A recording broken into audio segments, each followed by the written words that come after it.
Hola a todos y a todas. Me llamo Iker González Allende. Soy catedrático de estudios hispánicos en la Universidad de Nebraska-Lincoln y estoy hoy aquí para realizar mi presentación titulada El dolor que redime, sacrificio y género durante la Guerra Civil Española en la gloria de aquel amanecer de 1937 de María Sepúlveda. Durante los conflictos bélicos, las ideologías nacionales suelen transmitir a los ciudadanos la necesidad del sacrificio, exhortándoles a dejar de lado sus intereses personales por el bien común de la patria. El sacrificio por motivos políticos puede ir acompañado de un componente religioso que convierte en mártires a los que mueren por la causa, consolando así a sus familiares. Precisamente la etimología de la palabra sacrificio, sacrum facere, hace referencia a la realización de un acto sagrado. En la Guerra Civil Española, la retórica y la práctica del sacrificio estuvo presente en ambos bandos. Así, los republicanos luchaban y morían para lograr la revolución social y o terminar con el fascismo. Según José Antonio Pérez Bawi, la imagen predilecta de la muerte en el bando republicano era la de la integración del cuerpo en la tierra y su transformación en paisaje. Pero como señala Patricia Green, también usaron imágenes religiosas en sus carteles, lo que se halla igualmente en alguna de sus narraciones. Lo que es indudable es que el bando sublevado recurrió de forma constante y homogénea al sacrificio con un contenido religioso, lo que le sirvió para unir a los distintos grupos que lo conformaban en contra de un enemigo común. Aunque el sacrificio por la causa franquista era la conducta que se esperaba de toda persona que apoyara la sublevación del 36, implicaba claras diferencias para los hombres y las mujeres. Los hombres se sacrificaban luchando en el frente y entregando sus vidas, mientras que las mujeres manifestaban su esfuerzo realizando labores auxiliares en los hospitales y servicios sociales. De esta forma se valoraba especialmente el papel que realizaban los hombres en el conflicto bélico, al ser ellos los que peleaban con armas.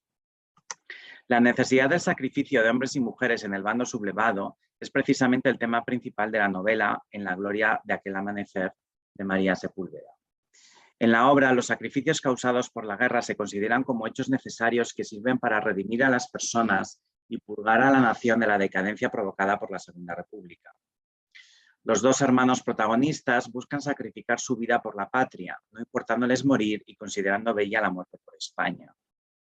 Las mujeres también se comprometen políticamente, abandonando sus anteriores frivolidades y dedicándose a tareas de servicio y cuidados. De esta forma, la novela encierra una clara ideología en contra de la mujer moderna de la Segunda República, planteando el regreso de la mujer a su papel tradicional en el hogar. En la gloria de aquel amanecer gira en torno al matrimonio de Mariano de Ulloa y Rafaela Ibáñez y sus dos hijos, Agustín y Juan Antonio. Rafaela, de ideas republicanas, decide separarse de Mariano y trasladarse a vivir a Madrid. Cuando estalla la Guerra Civil, Agustín se une a las tropas franquistas como miembro de la Falange, mientras que Juan Antonio revela de forma inesperada su ideología carlista y también resuelve luchar en el bando sublevado, llegando a fallecer en el campo de batalla. Por su parte, Agustín resulta gravemente herido en el frente, perdiendo un brazo.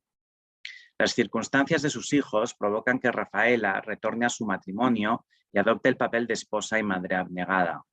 También se produce un cambio de actitud en Ginesa, la antigua novia de Agustín, quien al final de la obra decide romper con su prometido y su vida frívola y retomar la relación con Agustín, atendiéndole en su recuperación.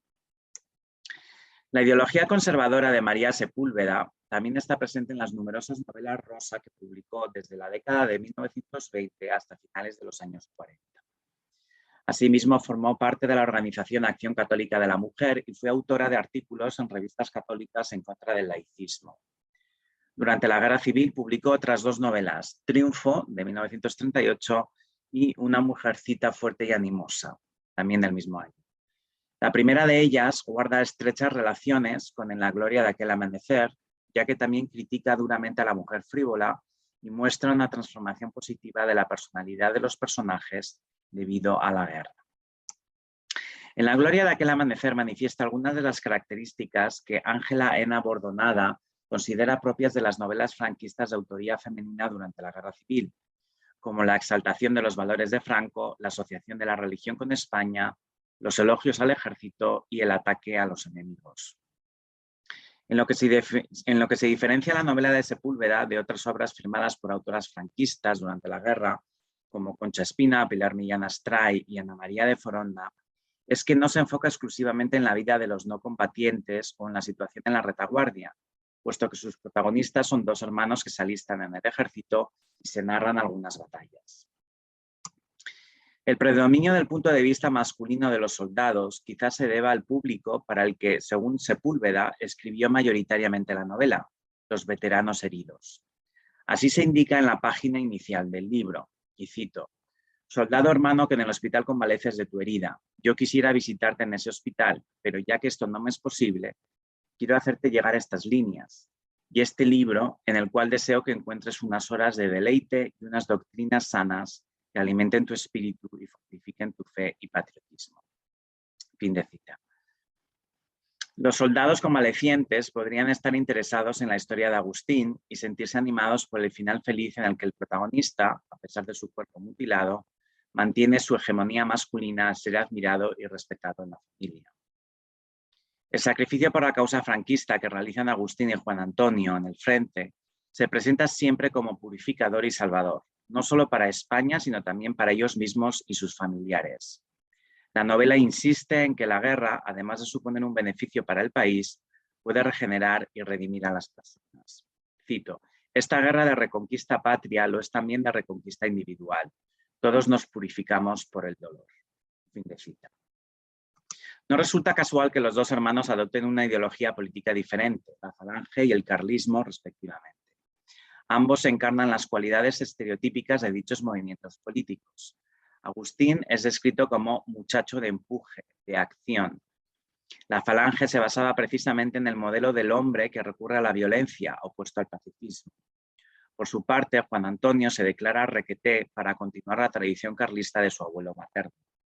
Se enfatiza así la patrilinealidad, la continuación de los valores masculinos entre varones de la misma familia, que es típica del carlismo. Los dos hermanos mantienen una relación distante debido a la separación de sus padres, pero la guerra les lleva a reencontrarse y conectar de nuevo. Esta unión entre ellos y el hecho de que peleen en el mismo batallón simboliza el decreto de unificación de la Falange y el carlismo que Franco llevó a cabo el 19 de abril de 1937, combinándolos en un solo partido político. Sepúlveda busca apoyar así la integración de ambas ideologías, siguiendo la doctrina oficial franquista, a pesar de que en realidad el decreto de unificación causó fricciones entre los falangistas y carlistas.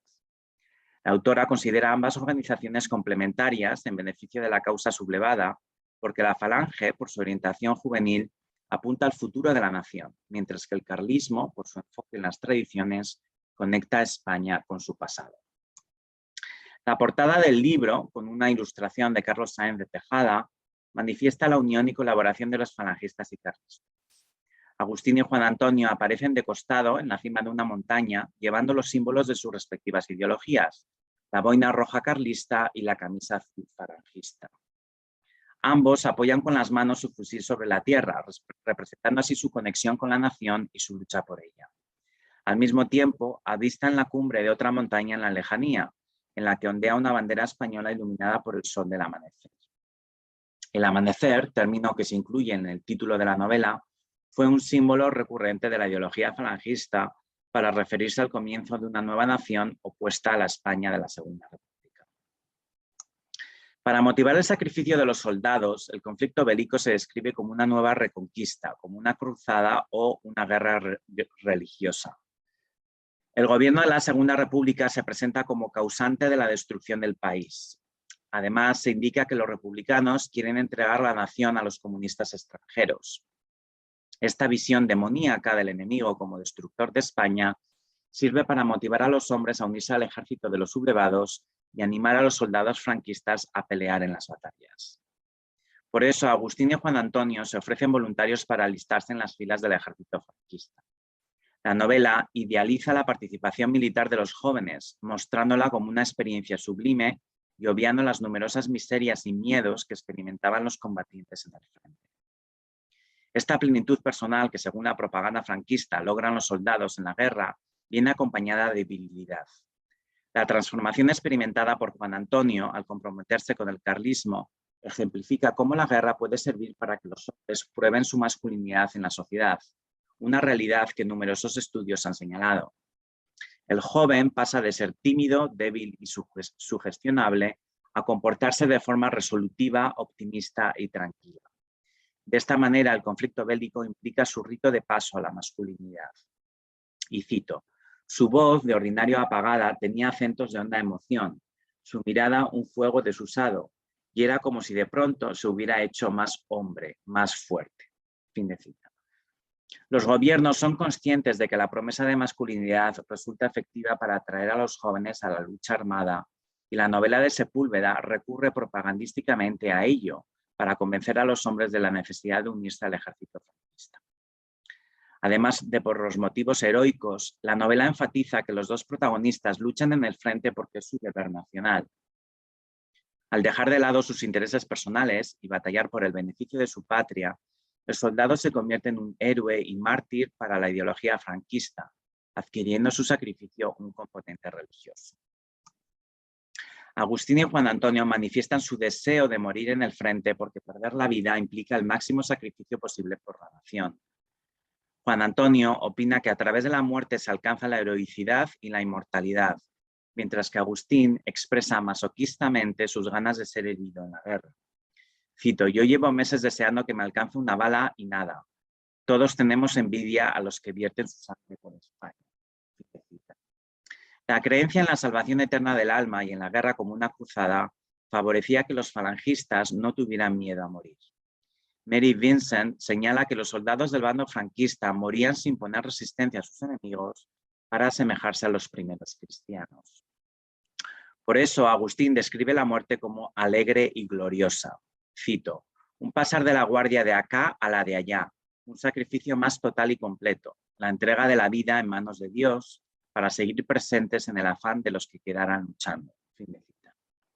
La continuidad del soldado muerto en sus compañeros vivos era una creencia común en la falange, que se encuentra también en numerosas ideologías nacionalistas. Como indica Moss, los soldados muertos crean una fraternidad nacional que une el cielo, la vida y la muerte. El símbolo de la sangre derramada se utilizó frecuentemente en el bando franquista para transmitir el mensaje de hermandad y continuidad entre los soldados muertos y los vivos. La sangre del combatiente fallecido pasa a la tierra de la nación, donde germina y da lugar a nuevos soldados de la patria. Se crea así una unión entre el pasado, el presente y el futuro de la nación, confiriendo carácter eterno e inmortalidad al soldado que muere por la España franquista. La novela enfatiza la muerte feliz, sagrada y trascendental del soldado porque sirve para cohesionar la nación, aumentar la movilización ciudadana y motivar a los jóvenes a que se alisten al ejército y entreguen su vida. Como apunta Ross Poole, para los nacionalismos es más importante disponer de hombres dispuestos a morir que de hombres dispuestos a matar.